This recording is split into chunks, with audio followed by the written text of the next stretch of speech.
ನಮಸ್ಕಾರ. ಇದೀಗ ತಾನೇ ಬಂದ ರಾಜ್ಯದ ಮಾಹಿತಿಗಳು. ಪಂಚ ಗ್ಯಾರಂಟಿ ಯೋಜನೆ ಬೆನ್ನಲ್ಲೇ 6 ಮತ್ತು 7ನೇ ಗ್ಯಾರಂಟಿ ಬಗ್ಗೆ ಮಾತನಾಡಿದ ಮುಖ್ಯಮಂತ್ರಿ ಡಿ.ಕೆ. ಶಿವಕುಮಾರ್ ಅವರು, ನೀವು ಕೂಡ ಗೃಹಲಕ್ಷ್ಮಿ ಯೋಜನೆ ಫಲಾನುಭವಿಗಳಾಗಿದ್ರೆ ಈ ವಿಡಿಯೋ ಸ್ವಲ್ಪನೂ ಸ್ಕಿಪ್ ಮಾಡಬೇಡಿ. ಸತ್ತವರ ಖಾತೆಯಿಂದ ಗೃಹಲಕ್ಷ್ಮಿ ಯೋಜನೆ ಹಣ ಡ್ರಾ ಮಾಡಿದ್ರೆ ಜೈಲು ಶಿಕ್ಷೆ ಗ್ಯಾರಂಟಿ ಸಮಿತಿಯಿಂದ ಬಂತು ಎಚ್ಚರಿಕೆ. ಗೃಹಲಕ್ಷ್ಮಿ ಯೋಜನೆಯಲ್ಲಿ ಗೋಲ್ಮಾಲ್ ಆಗಿದೆಯಾ? ಈ ಬಗ್ಗೆ ಗ್ಯಾರಂಟಿ ಸಮಿತಿ ಅಧ್ಯಕ್ಷರ ಮಾತನಾಡಿರುವ ವಿಡಿಯೋ ಕೂಡ ವೈರಲ್ ಆಗಿದೆ. ಎಲ್ಲ ಮಾಹಿತಿ ಬಂದಿವೆ ಸ್ನೇಹಿತರೆ. ಕರ್ನಾಟಕ ಬಂದ್ಗೆ ಬ್ರೇಕ್ ಬೀಳುತ್ತಾ? ಆಗಸ್ಟ್ 13ರ ಬಂದು ಬಹುತೇಕ ರದ್ದು. ಯಾಕೆ ಎಂಬುದನ್ನು ಕೂಡ ಡೀಟೇಲ್ ಆಗಿ ನೋಡೋಣ. ಮತ್ತೊಂದೆಡೆಯಲ್ಲಿ ನಿಲ್ಲುತ್ತಿಲ್ಲ ಕಾಂಗ್ರೆಸ್ನಲ್ಲಿ ಸಚಿವ ಸಂಪುಟ ಬಿಕ್ಕಟ್ಟು.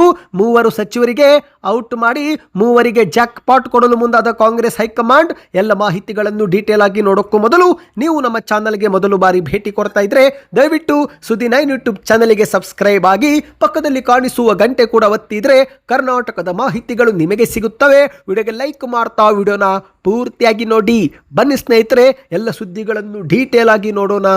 ರಾಜ್ಯದಲ್ಲಿ ಅಧಿಕಾರಕ್ಕೆ ಬಂದಿರುವ ಕಾಂಗ್ರೆಸ್ ಸರ್ಕಾರ ಯಶಸ್ವಿಯಾಗಿ 3 ವರ್ಷ ಪೂರ್ತಿ ಮಾಡಿದ್ದು ನುಡಿದಂತೆ ಪಂಚ ಗ್ಯಾರಂಟಿ ಯೋಜನೆಗಳನ್ನು ಜಾರಿಗೆ ಮಾಡಿದೆ. ಆದರೆ ಸ್ನೇಹಿತರೆ, ಪಂಚ ಗ್ಯಾರಂಟಿ ಯೋಜನೆ ಬೆನ್ನಲ್ಲೇ ಈಗ ಮತ್ತೆ ಜನರಿಗೆ 2 ಹೊಸ ಗ್ಯಾರಂಟಿಗಳನ್ನು ಕೊಡುತ್ತೇವೆ ಎಂದು ಸ್ವತಃ ಮುಖ್ಯಮಂತ್ರಿ ಡಿ.ಕೆ. ಶಿವಕುಮಾರ್ ಅವರು ಕೋಲಾರದಲ್ಲಿ ಹೇಳಿಕೆ ಕೊಟ್ಟಿದ್ದಾರೆ. ಹಾಗಾದ್ರೆ ಆ ಗ್ಯಾರಂಟಿ ಯೋಜನೆಗಳು ಯಾವುದು, ಯಾರಿಗೆ ಪ್ರಯೋಜನ, ಎಲ್ಲ ಮಾಹಿತಿಯನ್ನು ಡೀಟೇಲ್ ಆಗಿ ನೋಡೋಣ. ಅದಕ್ಕಿಂತ ಮೊದಲು ದಯವಿಟ್ಟು ವಿಡಿಯೋಗೆ ಲೈಕ್ ಮಾಡಿ. ಹೌದು, ಕಾಂಗ್ರೆಸ್ ಸರ್ಕಾರ ಈಗಾಗಲೇ 5 ಗ್ಯಾರಂಟಿ ಯೋಜನೆ ಕೊಟ್ಟಿದ್ದು ಇದೀಗ 6ನೇ ಗ್ಯಾರಂಟಿಯಾಗಿ ಭೂ ಗ್ಯಾರಂಟಿ ಮತ್ತು 7ನೇ ಗ್ಯಾರಂಟಿಯಾಗಿ ನೀರಿನ ಗ್ಯಾರಂಟಿ ಕೊಡುತ್ತೇವೆ ಎಂದು ಮುಖ್ಯಮಂತ್ರಿ ಡಿ.ಕೆ. ಶಿವಕುಮಾರ್ ಅವರು ಹೇಳಿಕೆ ಕೊಟ್ಟಿದ್ದಾರೆ.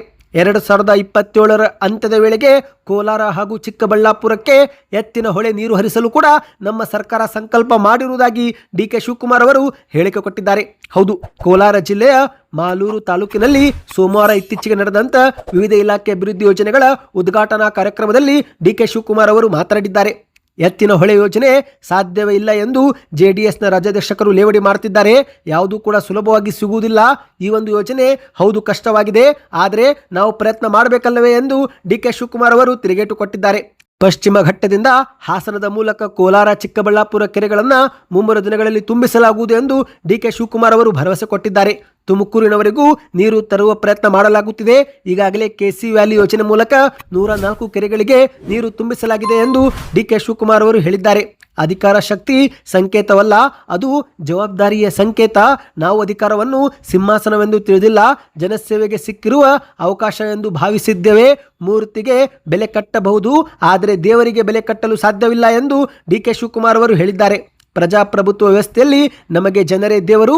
ನಮಗೆ ಆಶೀರ್ವಾದ ಮಾಡಿ ನಿಮ್ಮ ಸೇವೆಗೆ ಅವಕಾಶ ಮಾಡಿಕೊಟ್ಟಿದ್ದೀರಿ, ನಿಮಗೆ ಧನ್ಯವಾದಗಳು ಎಂದು ಡಿ.ಕೆ. ಶಿವಕುಮಾರ್ ಅವರು ಕೋಲಾರದಲ್ಲಿ ಭರ್ಜರಿ ಭಾಷಣ ಮಾಡಿದ್ದಾರೆ. ಅಂದ ಹಾಗೆ ಸ್ನೇಹಿತರೆ, ಕೋಲಾರ ಜಿಲ್ಲೆ ರೈತರನ್ನು ರಾಜ್ಯದ ಜನತೆ ಸ್ಮರಿಸಬೇಕು. ಇಲ್ಲಿ ಅಂತರ್ಜಲ ನೀರಿನ ಮಟ್ಟ 2000 ಅಡಿಗೆ ಕುಸಿದಾಗ ರೈತರು ಆತ್ಮಹತ್ಯೆ ಮಾಡಿಕೊಳ್ಳದೆ ಬೆಂಗಳೂರಿಗೆ ಹಾಲು, ತರಕಾರಿ, ರೇಷ್ಮೆ, ಹೂ ಬೆಳೆದು ತಮ್ಮ ಸ್ವಾಭಿಮಾನ ಮೆರೆದಿದ್ದಾರೆ. ಬದಲಾವಣೆಗಳು ಅವಕಾಶ ಸೃಷ್ಟಿ ಮಾಡುತ್ತವೆ. ಇಂದು ನಮ್ಮ ಸರ್ಕಾರ ನುಡಿದಂತೆ ಪಂಚ ಗ್ಯಾರಂಟಿ ಯೋಜನೆ ಜಾರಿಗೆ ಮಾಡಿದೆ. ರಾಜ್ಯದ 1,64,00,000ಕ್ಕೂ ಅಧಿಕ ಮನೆಗಳಿಗೆ ಗೃಹ ಜ್ಯೋತಿ ಕೊಡಲಾಗಿದ್ದು ಬಡ ಕುಟುಂಬದ ಯಜಮಾನಿಯರಿಗೆ ತಿಂಗಳಿಗೆ 2,000 ರೂಪಾಯಿ ಹಾಕುತ್ತಿದ್ದೇವೆ. ಶಕ್ತಿ ಯೋಜನೆ ಮೂಲಕ ಮಹಿಳೆಯರಿಗೆ ಉಚಿತ ಬಸ್ ಪ್ರಯಾಣ ವ್ಯವಸ್ಥೆ ಕಲ್ಪಿಸಿದ್ದೇವೆ ಎಂದು ಡಿ.ಕೆ. ಶಿವಕುಮಾರ್ ಅವರು ಹೇಳಿದ್ದಾರೆ. ನಮ್ಮ ಗ್ಯಾರಂಟಿ ಯೋಜನೆಗಳು ಇಡೀ ದೇಶಕ್ಕೆ ಮಾದರಿಯಾಗಿದ್ದು ಇದೇ ಒಂದು ಯೋಜನೆಗಳನ್ನ ಪ್ರಧಾನಿ ನರೇಂದ್ರ ಮೋದಿ ಅವರಿಂದ ಹಿಡಿದು ಬಿಜೆಪಿಯ ಎಲ್ಲ ಸ್ನೇಹಿತರು ಟೀಕೆ ಮಾಡಿದ್ರು. ಆದರೆ ನಮ್ಮದೇ ಗ್ಯಾರಂಟಿಗಳನ್ನು ಇಂದುವರು ನಕಲು ಮಾಡಿ ಚುನಾವಣೆಯಲ್ಲಿ ಕೋರುತ್ತಿದ್ದಾರೆ ಎಂದು ಡಿ.ಕೆ. ಶಿವಕುಮಾರ್ ಅವರು ಹೇಳಿದ್ದಾರೆ. ಬನ್ನಿ ಸ್ನೇಹಿತರೆ, ಈಗ ಗೃಹಲಕ್ಷ್ಮಿ ಯೋಜನೆ ಕುರಿತಂತೆ ಒಂದು ಮುಖ್ಯವಾದ ಮಾಹಿತಿಗೂ ಹೋಗೋಣ. ಅದಕ್ಕಿಂತ ಮೊದಲು ನಿಮ್ಮ ಬ್ಯಾಂಕ್ ಖಾತೆಗೆ ಗೃಹಲಕ್ಷ್ಮಿ ಯೋಜನೆ ಹಣ ಜಮೆ ಆಗ್ತಾ ಇದೆಯಾ? ಕಮೆಂಟ್ ಮಾಡಿ. ಯಾಕಂದ್ರೆ ಜುಲೈ ತಿಂಗಳಲ್ಲಿ ಮೇ ತಿಂಗಳ 31ನೇ ಕಂತು ಬಿಡುಗಡೆ ಮಾಡಲಾಯಿತು. ಈಗ ಆಗಸ್ಟ್ ತಿಂಗಳ ಆರಂಭದಲ್ಲೇ ಜೂನ್ ತಿಂಗಳ 32ನೇ ಕಂತು ಕೂಡ ಬಿಡುಗಡೆ ಮಾಡಲಾಗಿದೆ. ಸ್ವತಃ ಮುಖ್ಯಮಂತ್ರಿ ಡಿ.ಕೆ. ಶಿವಕುಮಾರ್ ಅವರು 2,443 ಕೋಟಿ ರೂಪಾಯಿ ಹಣವನ್ನು ಬಿಡುಗಡೆ ಮಾಡಿರುವುದಾಗಿ ಗ್ಯಾರಂಟಿ ಯೋಜನೆಗಳ ಪ್ರಾಧಿಕಾರದ ಉಪಾಧ್ಯಕ್ಷ ದಿನೇಶ್ ಗುಳಿಗೋಡ್ ಅವರು ತಿಳಿಸಿದ್ದಾರೆ. ಆದರೆ ಈಗ ಗೃಹಲಕ್ಷ್ಮಿಯರಿಗೆ ಮತ್ತೊಂದು ಶಾಕಿಂಗ್ ಸುದ್ದಿ. ಸತ್ತವರ ಬ್ಯಾಂಕ್ ಖಾತೆಯಿಂದ ಗೃಹಲಕ್ಷ್ಮಿ ಯೋಜನೆ ಹಣ ಡ್ರಾ ಮಾಡಿದರೆ ಕಾನೂನು ಕ್ರಮ, ಜೈಲು ಶಿಕ್ಷೆ ಗ್ಯಾರಂಟಿ ಎಂದು ಗ್ಯಾರಂಟಿಯ ಸಮಿತಿ ಎಚ್ಚರಿಕೆ ಕೊಟ್ಟಿದೆ. ಹೌದು, ಗೃಹಲಕ್ಷ್ಮಿ ಯೋಜನೆ ಹಣ ಮೃತಪಟ್ಟ ಫಲಾನುಭವಿಗಳ ಖಾತೆಗಳಿಗೆ ಜಮೆಯಾಗಿ ದುರುಪಯೋಗವಾಗುತ್ತಿರುವ ಪ್ರಕರಣ ಕೊಪ್ಪಳ ಜಿಲ್ಲೆಯಲ್ಲಿ ಭಾರೀ ಚರ್ಚೆಗೆ ಕಾರಣವಾಗಿದ್ದು, ಇನ್ನು ಈ ಒಂದು ಹಿಂದೆ ಗೃಹಲಕ್ಷ್ಮಿಯಲ್ಲಿ ಯಾವುದೇ ಗೋಲ್ಮಾಲ್ ನಡೆದಿಲ್ಲ ಎಂದು ಹೇಳಿಕೆ ಕೊಟ್ಟಿದ್ದಂತ ಗ್ಯಾರಂಟಿ ಅನುಷ್ಠಾನ ಸಮಿತಿಯ ಜಿಲ್ಲಾಧ್ಯಕ್ಷ ರೆಡ್ಡಿ ಶ್ರೀನಿವಾಸ್ ಅವರು ಇದೀಗ ಸ್ವತಃ ತಪ್ಪು ನಡೆದಿರುವುದಾಗಿ ಬಹಿರಂಗವಾಗಿ ಒಪ್ಪಿಕೊಂಡಿದ್ದಾರೆ. ಹೌದು, ಸರ್ಕಾರದಿಂದ ನೇರವಾಗಿ ಫಲಾನುಭವಿಗಳ ಬ್ಯಾಂಕ್ ಖಾತೆಗೆ ಹಣ ಹಾಕಲಾಗುತ್ತಿರುವುದರಿಂದ ಗೃಹಲಕ್ಷ್ಮಿ ಯೋಜನೆ ಕುರಿತಂತೆ ಯಾವುದೇ ರೀತಿಯ ಅಕ್ರಮ ಅಥವಾ ಅಕ್ರಮ ವರ್ಗಾವಣೆ ಸಾಧ್ಯವಿಲ್ಲ. ಆದರೆ ಮಹಿಳೆಯರಿಗೆ ಮೃತಪಟ್ಟ ನಂತರವೂ ಕೂಡ ಹಣ ಜಮಾ ಆಗಿ ಆ ಒಂದು ಹಣವನ್ನು ಆ ಕುಟುಂಬದ ಸಂಬಂಧಿಕರು ಬ್ಯಾಂಕ್ ಖಾತೆಗಳಿಗೆ ವರ್ಗಾಯಿಸಿಕೊಳ್ಳುತ್ತಿದ್ದು ಅಥವಾ ಡ್ರಾ ಮಾಡಿಕೊಳ್ಳುತ್ತಿದ್ದು ಇದು ಮಾತ್ರ ಗೋಲ್ಮಾಲ್ ಎಂದು ಮಾಧ್ಯಮಗಳ ಮುಂದೆ ಹೇಳಿಕೆ ಕೊಟ್ಟಿದ್ದಾರೆ. ಸದ್ಯ ಇವರು ಒಂದು ವಿಡಿಯೋ ಬಿಡುಗಡೆ ಮಾಡಿದ್ದು ಸಾಮಾಜಿಕ ಜಾಲತಾಣದಲ್ಲಿ ಆ ಒಂದು ವಿಡಿಯೋ ಭಾರಿ ಸದ್ದು ಮಾಡ್ತಾ ಇದೆ. ಈ ರೀತಿಯಾಗಿ ಇನ್ನು ಮುಂದೆ ಅಕ್ರಮವಾಗಿ ಹಣ ಡ್ರಾ ಮಾಡಿಕೊಳ್ಳುತ್ತಿರುವವರ ವಿರುದ್ಧ ಕ್ರಮ ತೆಗೆದುಕೊಳ್ಳಲಾಗುವುದೆಂದು ಕೂಡ ಎಚ್ಚರಿಕೆ ಕೊಟ್ಟಿದ್ದಾರೆ. ಮೃತಪಟ್ಟ ಗೃಹಲಕ್ಷ್ಮಿ ಬ್ಯಾಂಕ್ ಖಾತೆಯಿಂದ ಅಕ್ರಮವಾಗಿ ಹಣ ಪಡೆದವರ ವಿರುದ್ಧ ಕಾನೂನು ಪ್ರಕಾರವೇ ಕ್ರಮ ಜರುಗಿಸಿ ಕೇಸ್ ದಾಖಲಿಸಿ ಜೈಲಿಗಟ್ಟಲಾಗುವುದು ಎಂದು ಶ್ರೀನಿವಾಸ್ ರೆಡ್ಡಿ ಅವರು ಎಚ್ಚರಿಕೆ ಕೊಟ್ಟಿದ್ದಾರೆ. ಸದ್ಯ ಈ ಒಂದು ವಿಡಿಯೋ ಸಾಮಾಜಿಕ ಜಾಲತಾಣದಲ್ಲಿ ಭಾರಿ ಸದ್ದು ಮಾಡ್ತಾ ಇದೆ. ಅಂದ ಹಾಗೆ ಸ್ನೇಹಿತರೆ, ಗೃಹಲಕ್ಷ್ಮಿ ಯೋಜನೆ ಅಡಿಯಲ್ಲಿ ಇದುವರೆಗೆ 31 ಕಂತು ಬಿಡುಗಡೆ ಮಾಡಲಾಗಿತ್ತು. ಇದೀಗ 32ನೇ ಕಂತು ಕೂಡ ಬಿಡುಗಡೆ ಮಾಡಿದ್ದು ಒಟ್ಟು ಫಲಾನುಭವಿಗಳಿಗೆ 64,000 ರೂಪಾಯಿ ಹಾಕಿದಂತಾಗಿದೆ. ಅಂದಹಾಗೆ ಗೃಹಲಕ್ಷ್ಮಿ ಯೋಜನೆ ಫಲಾನುಭವಿಗಳ ಬ್ಯಾಂಕ್ ಖಾತೆಗೆ ಹಣ ಜಮಾ ಆಗುತ್ತಿದ್ದಂತೆ SMS ಮೂಲಕವೂ ಕೂಡ ಮಾಹಿತಿ ಕೊಡಲಾಗುತ್ತೆ. ಆದರೆ ಕೆಲವೊಮ್ಮೆ ಫಲಾನುಭವಿಗಳಿಗೆ ಬ್ಯಾಂಕ್ ಖಾತೆಗೆ ಹಣ ಜಮೆ ಆದರೂ ಕೂಡ ಮೆಸೇಜ್ ಬಂದಿರೋದಿಲ್ಲ. ಅಂತವರು ಚಿಂತೆ ಮಾಡುವ ಅಗತ್ಯವಿಲ್ಲ ಸ್ನೇಹಿತರೆ. ಹೌದು, ನಿಮ್ಮ ಮೊಬೈಲ್ನಲ್ಲಿನೇ ಹಣ ಜಮಾ ಆಗಿದೆಯೋ ಇಲ್ಲ ಎಂಬುದನ್ನು ಸ್ಟೇಟಸ್ ಅನ್ನು ನೀವು ಚೆಕ್ ಮಾಡಿಕೊಳ್ಳಬಹುದು. ಹೌದು, ಗೃಹಲಕ್ಷ್ಮಿ ಯೋಜನೆ ಹಣ ಸ್ಟೇಟಸ್ ಚೆಕ್ ಮಾಡಿಕೊಳ್ಳಲು ನಿಮ್ಮ ಒಂದು ಮೊಬೈಲ್ನಲ್ಲಿ DBT ಕರ್ನಾಟಕ ಎಂಬ ಒಂದು ಅಪ್ಲಿಕೇಶನ್ ನೀವು ಡೌನ್ಲೋಡ್ ಮಾಡಿಕೊಂಡ್ರೆ ಅಲ್ಲಿ ನಿಮಗೆ ಹಣದ ಎಲ್ಲ ಮಾಹಿತಿಗಳು ಅತ್ಯಂತ ಸುಲಭವಾಗಿ ಸಿಗುತ್ತೆ. DBT ಆ್ಯಪನ್ನು ಡೌನ್ಲೋಡ್ ಮಾಡಿ ಸ್ನೇಹಿತರೆ. ಆ ಒಂದು ಆ್ಯಪ್ನಲ್ಲಿ ನೀವು ನಿಮಗೆ ಹಣ ಜಮೆ ಆಗ್ತಾ ಇದೆಯೋ ಇಲ್ಲೋ ಅಥವಾ ಎಲ್ಲಿ ಒಂದು ಪೆಂಡಿಂಗ್ ಇದೆ, ಯಾಕೆ ಉಳಿದುಕೊಂಡಿದೆ, ಈ ಎಲ್ಲ ಮಾಹಿತಿಯನ್ನು ನೀವು ಪಡೆದುಕೊಳ್ಳಬಹುದು. ಯಾವ ರೀತಿ ಈ ಒಂದು ಅಪ್ಲಿಕೇಶನ್ ಯೂಸ್ ಮಾಡಬೇಕು ಎಂಬ ವಿಡಿಯೋ ಬೇಕಂದ್ರೆ ಕಮೆಂಟ್ನಲ್ಲಿ DBT ಆ್ಯಪ್ ಎಂದು ಕಮೆಂಟ್ ಮಾಡಿ. ಬನ್ನಿ ಈಗ ಮತ್ತೊಂದು ಮಾಹಿತಿಗೂ ಹೋಗೋಣ. ತಮಿಳುನಾಡಿಗೆ ಕಾವೇರಿ ನೀರು ಹರಿಸುವುದನ್ನು ವಿರೋಧಿಸಿ ಕರ್ನಾಟಕ ಬಂದ್ಗೆ ಕರೆ ಕೊಡಲಾಗಿತ್ತು. ಆದರೆ ಈಗ ಈ ಒಂದು ಕರ್ನಾಟಕ ಬಂದ್ಗೆ ಬ್ರೇಕ್ ಬೀಳೋ ಸಾಧ್ಯತೆ ಇದೆ. ಹೌದು ಗೆಳೆಯರೆ, ಆಗಸ್ಟ್ 13ರ ಕರ್ನಾಟಕ ಬಂದ್ ಬಹುತೇಕ ರದ್ದು ಎಂದು ಹೇಳಲಾಗ್ತಾ ಇದೆ. ತಮಿಳುನಾಡಿಗೆ ಕಾವೇರಿ ನದಿ ನೀರು ಬಿಡುವುದನ್ನು ಪ್ರತಿಭಟಿಸಿ ಆಗಸ್ಟ್ 13ರಂದು ಕರೆ ನೀಡಲಾಗಿದ್ದಂತ ಕರ್ನಾಟಕ ಬಂದ್ಗೆ ಇದೀಗ ಬ್ರೇಕ್ ಬೀಳುವ ಸಾಧ್ಯತೆ ಇದೆ. ಯಾಕಂದ್ರೆ ಕರ್ನಾಟಕದಲ್ಲಿ ಉತ್ತಮ ಮಳೆಯಾಗುತ್ತಿರುವ ಹಿನ್ನೆಲೆಯಲ್ಲಿ ಕಾವೇರಿ ಸಮಸ್ಯೆ ಸದ್ಯಕ್ಕೆ ತೀವ್ರವಾಗಿಲ್ಲ ಎಂದು ಕಾರಣ ನೀಡಿ ಕೆಲ ಕನ್ನಡ ಪರ ಮತ್ತು ರೈತ ಪರ ಸಂಘಟನೆಗಳು ಈ ಒಂದು ಬಂದ್ನಿಂದ ಹಿಂದೆ ಸರಿಯುವ ಸೂಚನೆ ಕೊಟ್ಟಿವೆ.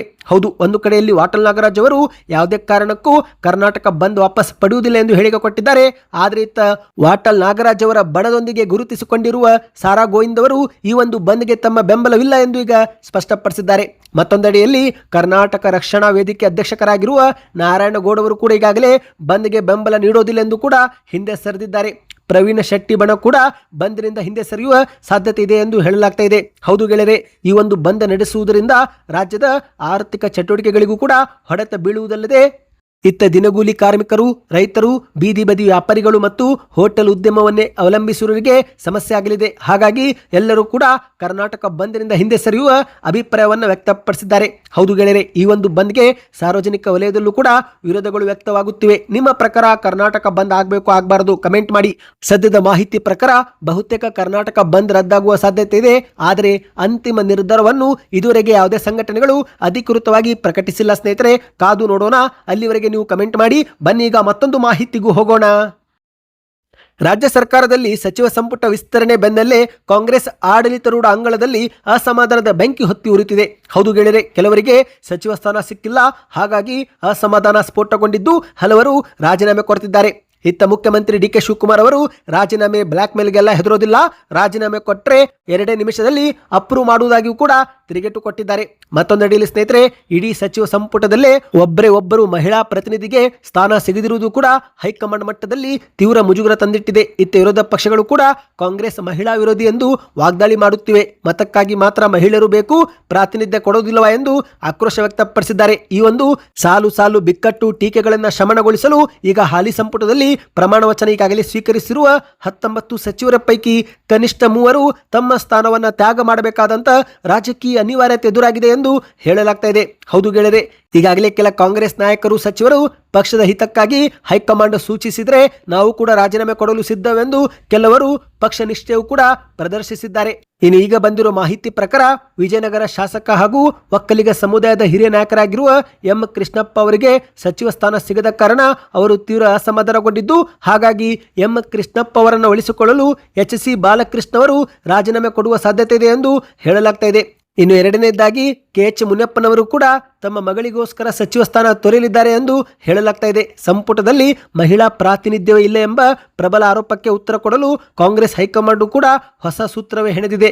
ಆಹಾರ ಇಲಾಖೆಯ ಸಚಿವರಾಗಿರುವ KH ಮುನಿಯಪ್ಪ ಅವರು ತಮ್ಮ ಪುತ್ರಿ KGF ಶಾಸಕಿ ಎಂ ರೂಪಕಲಾ ಅವರಿಗೇ ದಾರಿ ಮಾಡಿಕೊಡಲು ಸಚಿವ ಸ್ಥಾನ ತ್ಯಾಗ ಮಾಡುವ ಸಾಧ್ಯತೆ ಇದೆ ಎಂದು ಕೂಡ ರಾಜಕೀಯ ವಲಯದಲ್ಲಿ ಚರ್ಚೆಗಳು ಬಂದಿವೆ. ಇನ್ನು ಮೂರನೇದಾಗಿ ಸ್ನೇಹಿತರೆ, ಬಿ ನಾಗೇಂದ್ರ ಅವರ ಬದಲಿಗೆ ಬಸವರಾಜ ಶಿವಣ್ಣ ಅವರಿಗೆ ಸಚಿವ ಸ್ಥಾನ ಒಲಿಯಲಿದೆ ಎಂದು ಹೇಳಲಾಗ್ತಾ ಇದೆ. ಹೌದು, ಯಾಕಂದ್ರೆ ಮಹರ್ಷಿ ವಾಲ್ಮೀಕಿ ನಿಗಮದ ಹಗರಣ ಆರೋಪ ಎದುರಿಸುತ್ತಿರುವ ಬಳ್ಳಾರಿಯ ಗ್ರಾಮಾಂತರ ಶಾಸಕ ನಾಗೇಂದ್ರ ಅವರನ್ನು ಸಂಪುಟದಲ್ಲಿ ಈಗಾಗಲೇ ಮುಂದುವರಿಸಿರುವುದಕ್ಕೆ ಬಿಜೆಪಿ ಮತ್ತು JDSನಿಂದ ತೀವ್ರ ವಿರೋಧ ವ್ಯಕ್ತವಾಗಿದ್ದು, ಹಾಗಾಗಿ ನಾಗೇಂದ್ರ ಅವರ ರಾಜೀನಾಮೆ ಪಡೆದುಕೊಳ್ಳುವ ಸಾಧ್ಯತೆ ಇದೆ ಎಂದು ಹೇಳಲಾಗ್ತಾ ಇದೆ. ಆ ಒಂದು ಸ್ಥಾನಕ್ಕೆ ಬ್ಯಾಡಗಿಯ ಶಾಸಕ ಹಾಗೂ ಕುರುಬ ಸಮುದಾಯದ ಪ್ರಭಾವಿ ನಾಯಕರಾಗಿರುವ ಬಸವರಾಜ ಶಿವಣ್ಣವರಿಗೇ ಸಂಪುಟದಲ್ಲಿ ಅವಕಾಶ ಕೊಡಬಹುದು ಎನ್ನುವ ಚರ್ಚೆಗಳು ಜೋರಾಗಿದೆ. ಒಟ್ಟಿನಲ್ಲಿ ಈ ಬಗ್ಗೆ ಅಧಿಕೃತವಾದ ಮಾಹಿತಿ ಬರಬೇಕಾಗಿದೆ, ಕಾದು ನೋಡೋಣ.